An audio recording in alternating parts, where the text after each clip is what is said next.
The sound I remember most from that night wasn't his voice. It wasn't the door slamming shut. It was the silence that followed. A silence so loud it pressed against my ears, against my chest, until breathing itself felt like a betrayal of my own pain.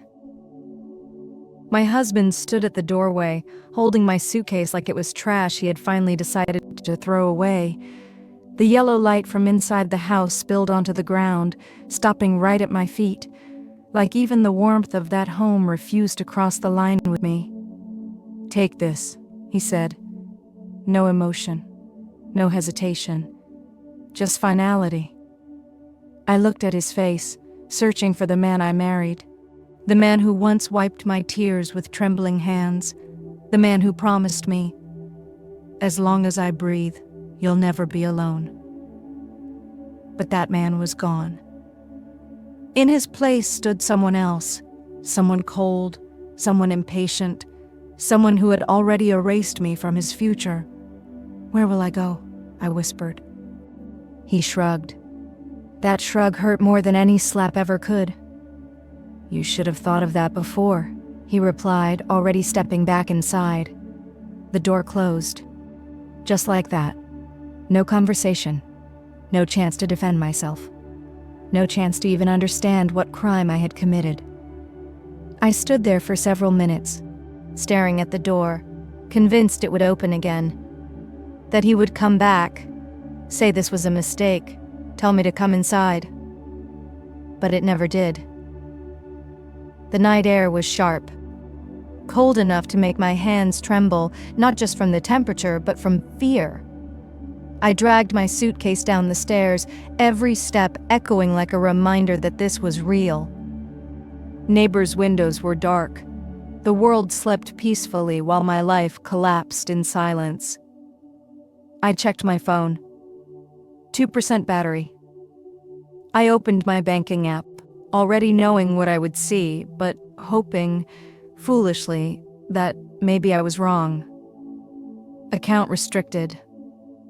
Card blocked. One by one, every card failed. He hadn't just thrown me out. He had erased me financially. I laughed then. A small, broken laugh that sounded more like a sob. Years of marriage, and I was left with a suitcase, a dying phone, and a night that felt endless. I started walking. I didn't know where I was going. I only knew I couldn't stand still. Each step felt heavier than the last, as if the ground itself was questioning my right to exist. As I walked, memories attacked me mercilessly. The first day in the city. Cooking meals he barely touched. Smiling in front of people who praised our perfect marriage. I remembered every time I ignored my father's advice. "Don't give your entire life into someone else's hands," he used to say.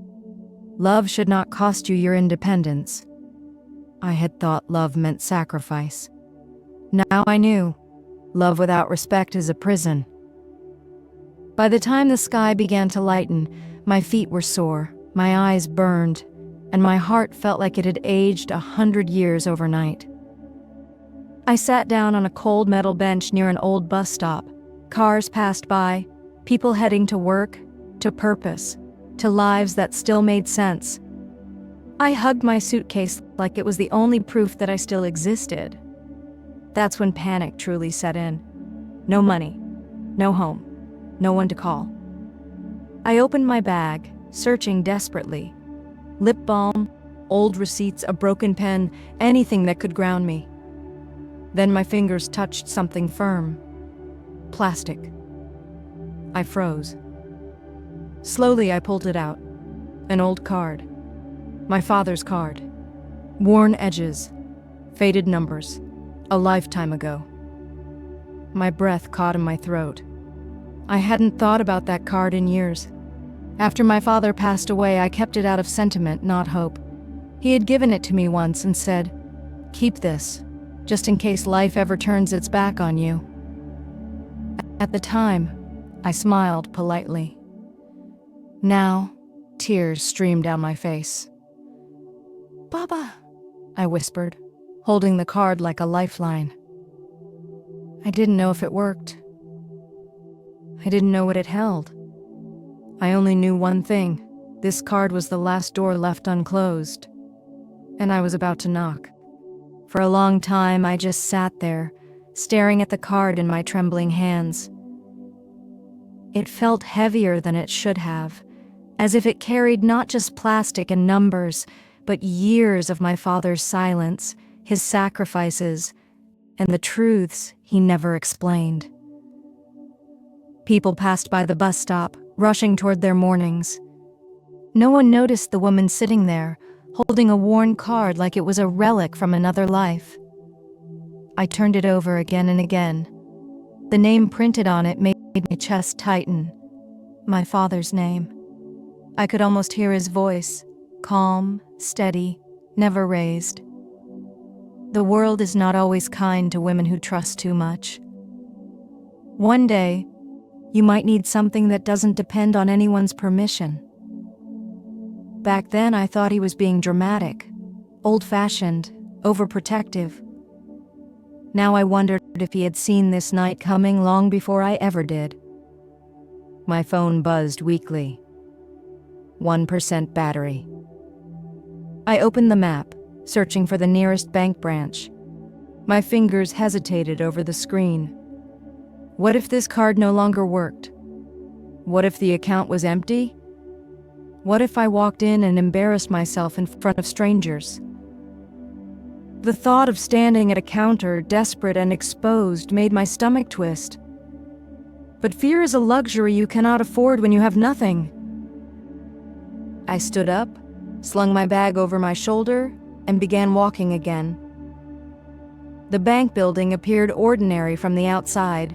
Glass doors, polished floors, a place built to make people feel secure. I felt like an intruder. As I stepped inside, the cool air hit my face, and for a moment I nearly turned back. My reflection in the glass showed a woman who looked older than she was, eyes swollen, hair messy, dignity hanging by a thread. I joined the short line, listening to the soft beeping of machines, the polite voices of tellers helping customers who still belonged somewhere. When it was my turn, I approached the counter. The teller smiled professionally. "How may I help you, ma'am?" My voice almost failed me. I'd like to check this account," I said, sliding the card forward. The moment her fingers touched it, something shifted. She didn't smile anymore. She typed slowly, carefully. Then she stopped. Her eyes flicked to the screen, then to the card, then back to the screen again. I felt my pulse racing. "Is something wrong?" I asked quietly. She didn't answer. Instead, she stood up. "Please give me a moment," she said, taking the card with her. Panic crept up my spine. Why was she taking it away? I watched her whisper to another staff member, then another. Heads leaned together, screens turned slightly away from public view. A man in a suit, clearly a manager, looked in my direction. His expression wasn't suspicious. It was alarmed. Minutes passed, stretching unbearably long. A security guard walked closer, not aggressively, but attentively, as if I had unknowingly triggered something important. My palms were sweating. I imagined the worst. What if the card was invalid? What if using it was illegal? What if my father had unknowingly left me in trouble? The manager finally approached. "Ma'am," he said gently, "may I see some identification?" I handed over my ID, my hands shaking. He compared the names. His eyebrows lifted slightly. "Please," he said, gesturing toward a side door. "Come with me." The word "please" didn't comfort me. If anything, it made me more afraid. The private room was small and quiet, too quiet. He closed the door behind us. "Before we continue," he said carefully, "I need to ask you something." I nodded. "Are you the daughter of the account holder?" "Yes," I whispered. "He passed away." The manager exhaled slowly, as if he had been holding his breath for a long time. "I see," he said. "That explains why this account hasn't been accessed in years." My heart pounded. "Is there something wrong with it?" I asked. He looked at me, not like a poor woman asking for help, but like someone standing at the edge of something extraordinary. "No," he said softly. "There is something very unusual about it." I swallowed hard. Outside, I could hear phones ringing, a hushed urgency spreading across the bank. The manager folded his hands and looked straight at me. "Ma'am," he said, "when this card was scanned, it triggered an internal alert." I stared at him. "An alert?" I repeated. He nodded. "This account is classified as high priority, dormant by instruction and heavily protected." The words felt unreal. High priority. Protected. None of it matched the life my father lived. "I don't understand," I said. "My father was a simple man." The manager gave a faint, knowing smile. "Yes," he replied. "They usually are." And in that moment, sitting alone in that quiet room, I realized something terrifying and beautiful at the same time. I didn't truly know my father. And whatever he had left behind, the bank was afraid of mishandling it. The manager didn't speak right away. He stared at the file on his tablet, then at me, as if trying to decide how much truth a woman like me could handle in one sitting. Outside the small room, I could hear the bank changing. Footsteps became quicker. Voices dropped into hushed tones. Phones rang and rang, then stopped suddenly, as if calls that were being answered somewhere far more important than the public counters. I clasped my hands together to keep them from shaking. "Am I in trouble?" I asked quietly.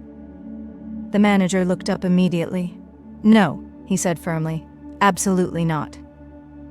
But then he added slower, more carefully, "You're just unexpected." That word lingered in the air. Unexpected. He tapped on the screen again. "This account," he began, "was placed under what we call a dormant by design status." I frowned. "What does that mean?"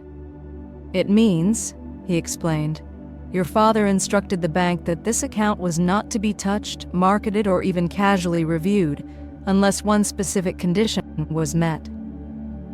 My throat tightened. "And that condition was me?" He nodded. "Direct family access, verified in person." I thought of all the years I struggled quietly, the nights I cried without calling anyone, the moments I almost asked for help but stopped myself because I didn't want to burden my father when he was alive. He had been watching. From a distance I never noticed. A soft knock interrupted us. Another senior officer stepped inside, holding printed documents. His face was pale, not scared, but serious in a way I had only ever seen at funerals and courtrooms. "Sir," he said to the manager, "the system has escalated it." The manager closed his eyes briefly. "I expected that," he replied. Then he turned to me. "Ma'am, I need you to understand something," he said. "When this card was scanned, it didn't just open an account." He paused. "It alerted multiple departments." My heart began to pound. "Why?" I whispered. "Because accounts like this," he said, choosing his words carefully, "are rare." They showed me the screen. I didn't understand most of it, codes, classifications, internal notes, but one thing stood out clearly. Account category, legacy, long-term strategic holding. I looked up, confused. "My father wasn't rich," I said. "He wore the same watch for 20 years. The second officer gave a faint smile. "People who truly build wealth," he said, "don't wear it." The room fell silent again. Then the manager spoke words that changed everything. "Your father was known to us," he said, "as a silent partner." I stared at him. "In what?" "In many things," he replied, "over many years." He explained slowly, patiently, how my father invested small amounts consistently, how he trusted time more than luck, how he never withdrew, even when markets crashed, how he refused every offer of publicity, advisory roles, or recognition. "He asked for only one thing," the manager said. "What?" I asked. "That no one ever pressured his family with this information." Tears filled my eyes. Even in wealth, my father protected me from fear. Another knock. This time, the branch director himself entered. The atmosphere shifted instantly. Everyone stood. I felt small again, like the woman at the bus stop only hours ago. The director looked at me with curiosity, then respect. "So," he said gently, "you are his daughter?" "Yes." He nodded slowly. "He prepared very well," the director said, and very quietly. He pulled a chair closer and sat across from me. "We contacted our central office," he continued. "They wanted to be certain before proceeding." "Proceeding with what?" I asked. "With acknowledging," he said, "that this account is now active." The word active echoed in my mind. Active. Like a heart starting to beat again. "But why did everyone panic?" I finally asked. "Why all this urgency?" The director folded his hands. "Because," he said, "this account was designed to move only under exceptional circumstances." I thought of the suitcase, the locked cards. The door slammed in my face. My voice trembled. "Like being thrown out with nothing?" The director met my gaze. "Yes," he said softly, "exactly like that." For the first time since that night, I felt something shift inside me. Not hope, not relief, recognition. My father had known the world could be cruel. He had prepared for the moment it would show its teeth. And the bank? The bank hadn't panicked because of money. They panicked because a failsafe had been activated. And I was standing right in the middle of it. The director didn't rush. He knew some truths arrive gently, and others break something inside you before they rebuild it. He slid a folder across the table.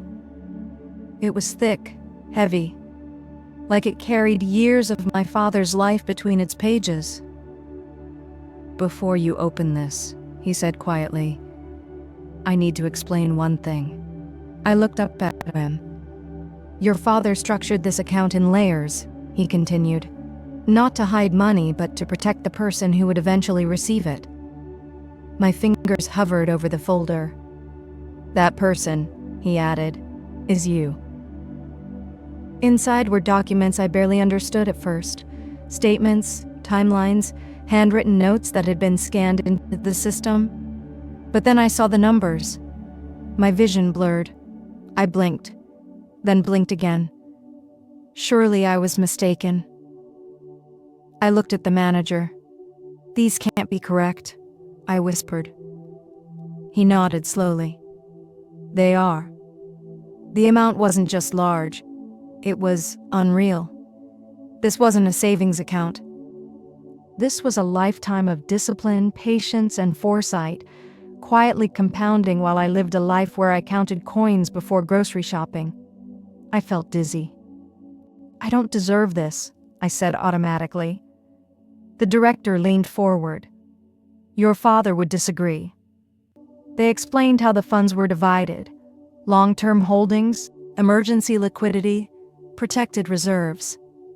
How certain portions could only be accessed under conditions that reflected genuine hardship. "This," the manager said, pointing to a specific section, "was the emergency release." My throat tightened. So he planned for me to lose everything? No, the director corrected gently. He planned for you to survive anything. One line caught my eye. Beneficiary activation, emotional distress clause. I frowned. What does that mean? The director took a breath. Your father insisted that financial release should coincide with personal crisis, not convenience. Tears spilled freely now. He didn't want money to spoil your life, the manager added. He wanted it to save you. I covered my mouth with my hand, overwhelmed. All those times I thought my father didn't understand my marriage. All those moments I felt alone. He had been watching quietly, preparing a safety net I never knew existed. Then came the final confirmation. Legally, the director said, the account is now fully under your name. He paused, effective immediately. The words landed slowly. Fully under your name. No permission required, no one to block it, no one to take it away. For the first time since my husband threw me out, I felt something solid beneath my feet.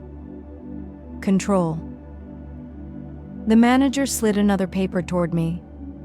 Before we proceed, he said, we need to ask, are you currently in a situation of domestic or financial displacement? I hesitated, then nodded. Yes. The room fell silent. The director stood up. In that case, he said, the bank will provide temporary advisory protection and priority access. I looked at him stunned. You mean? Yes, he said. You will not be navigating this alone. As they left the room to make arrangements, I sat there staring at my father's signature on the documents. Strong, steady, familiar. I traced it with my finger. Thank you, I whispered, unsure who I was speaking to, the man who raised me, or the man who saved me from a future he feared. Outside the room, the bank continued its quiet urgency. Inside me, something new was forming. Not wealth, not power, but the unshakable knowledge that I had never truly been abandoned. When I finally stepped out of the bank, the world looked the same. The same streets, the same traffic noise, the same people walking past without knowing that my life had just been split into before and after. But inside me, everything was different. I stood there for a long moment, holding my bag close to my chest, not because I was afraid anymore, but because I was overwhelmed. Strength had returned so suddenly that my body hadn't caught up yet. For the first time since my husband threw me out, I wasn't running. I was choosing. The first thing the bank arranged was something simple. A quiet car, a discreet driver. No questions. As we drove, I watched the city pass by. The same city where I had lived for years, feeling invisible, powerless, dependent. Now I realized something painful. I hadn't been weak because I lacked ability. I had been weak because I was never allowed to stand. The apartment they helped me find wasn't large or flashy, but it was mine. White walls, clean sheets, a window that let sunlight pour in like forgiveness. When the door closed behind me, I leaned against it and slid down to the floor, and I cried. Not loud, broken sobs, but quiet tears, heavy with exhaustion, release, and grief for the woman I had been forced to abandon. I stayed there for a long time, breathing slowly, learning how to exist without fear.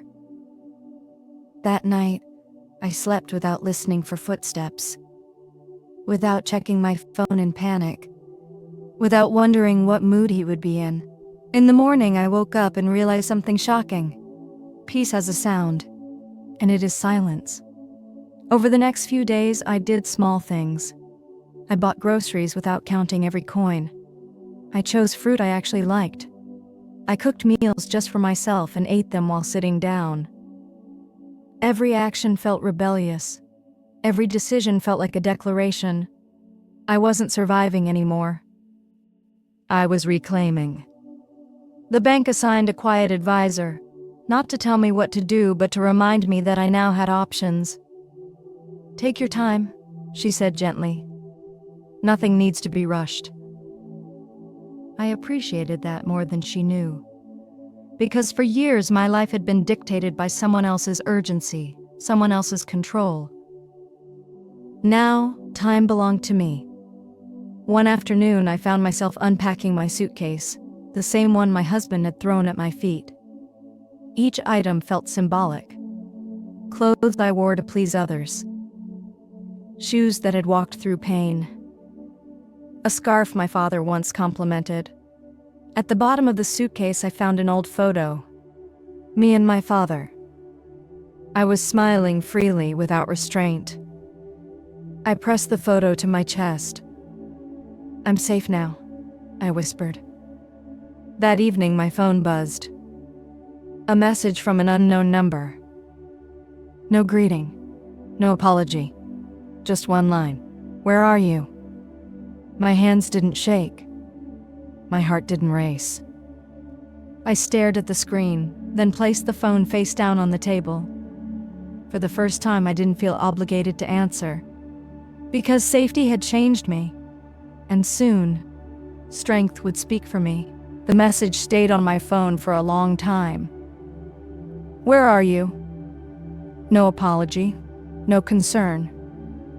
Just ownership, like I was something misplaced, not someone he had discarded. I didn't reply. I made tea instead. That simple act felt revolutionary. I stood in my quiet kitchen, listening to the water boil, feeling the warmth rise into the air.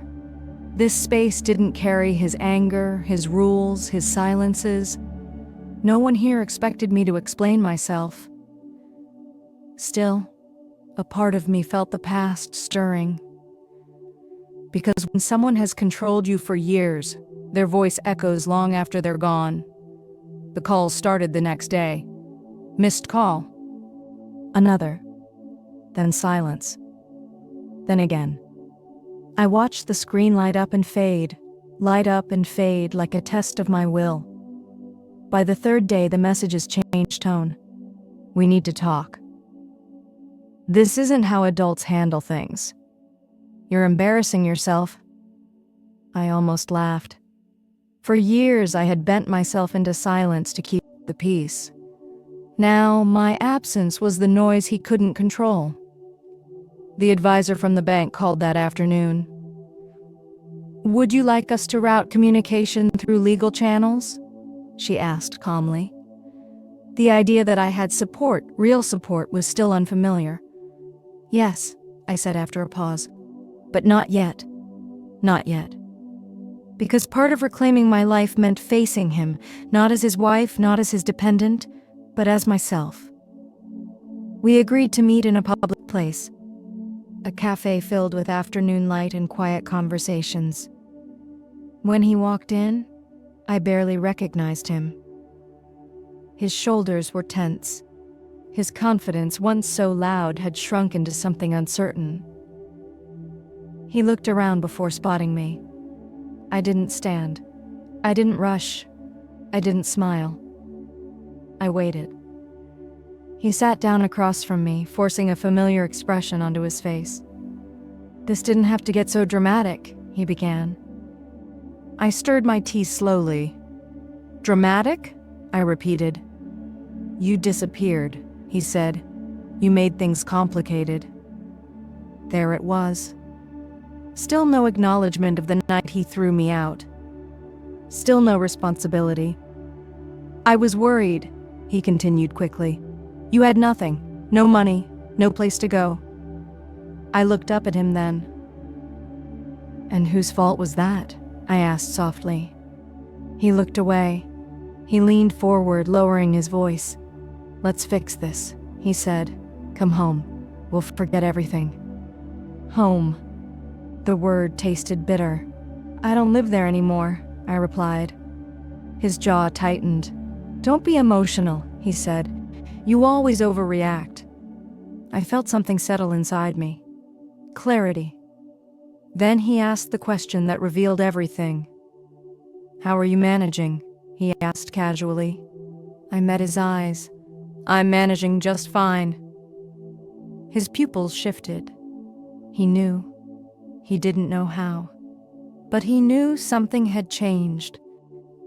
He smiled, a forced, brittle thing. "You should have told me if you needed help," he said. "I could have arranged something." I leaned back. "I did need help," I said. "You closed the door." Silence fell between us. For the first time, he didn't have an answer ready. When the bill came, I paid. Not to show power, but because I could. That moment did something to him. I saw it in his eyes. Fear. As we stood to leave, he said quietly, almost pleading, "You don't know how hard this has been for me." I paused, then turned. "You don't know how easy it was for you," I replied, and I walked away. That night I sat by my window watching the city lights flicker on. I didn't feel victorious. I felt free. Because when someone loses control over you, they don't lose you, they lose themselves. And he was just beginning to realize it. I thought walking away from him would be the hardest part. I was wrong. The hardest part was watching him realize that the version of me he controlled no longer existed. The legal notice arrived 3 days after our meeting. Not loud, not dramatic, just precise, clear language, cold facts, unavoidable consequences. My lawyer explained everything patiently. "He tried to move assets the night he locked you out," she said. "Blocked cards, chained access, redirected funds." I listened without emotion. I had already mourned that betrayal. What surprised me was what came next. "He also lied," she continued, "about the reason for separation." I looked up. He claimed abandonment. The words stung, but not enough to break me. When he received the notice, he didn't call. He showed up at my building, unannounced. The security downstairs called first. "Ma'am," the guard said respectfully, "your husband is here." Husband. The word felt outdated. "Tell him I'll meet him in the lobby," I replied. He looked frantic, not angry, not confident, desperate. "This is too far," he said the moment he saw me. "Lawyers? Notices? You're turning this into a war." I met his gaze calmly. "You started it when you locked me out," I replied. "People walked past us, witnesses." He hated that. He lowered his voice. "You're being manipulated," he said. "You don't understand how these things work." I smiled. That was his favorite line. "You taught me very well," I said. "Just not the lesson you intended." I told him everything then. About the recording, about the bank, about the documents proving financial abuse. His face drained of color. "You wouldn't dare," he whispered. "I already did," I replied. He reached for my arm. I stepped back. "Don't," I said quietly. Something in my voice stopped him. Not fear. Finality. The court date was set quickly.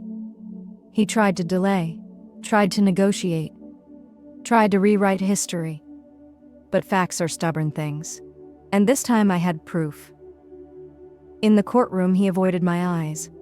I didn't. Because for years I had been invisible. Now I was undeniable. The judge listened carefully. Listened to timelines. Listened to evidence. Listened to my voice. When I spoke, I didn't cry. I didn't accuse. I told the truth. And the truth did what it always does. It stood. The ruling wasn't revenge. It was recognition. Financial protection. Legal separation. A future returned to me. As we walked out, he finally looked at me. "You planned this," he said bitterly. I shook my head. "No," I replied. "I survived it." That night I sat alone again, but this time the loneliness felt different. It wasn't abandonment. It was space. Room to become who I was always meant to be. And somewhere deep inside, I knew. The final shock hadn't arrived yet. Because the greatest surprise of all wasn't what I gained. It was what I refused to give back. The last time I saw him, it wasn't in a courtroom or a cafe. It was in my memory. And that's where he finally lost his power. Life didn't transform overnight into something loud or glamorous. It became something better. It became honest. Mornings were no longer filled with anxiety. I woke up without rehearsing conversations in my head, without calculating how small I needed to make myself to keep the peace. I learned that freedom isn't the absence of pain. It's the absence of fear. I visited my father's grave on a quiet afternoon.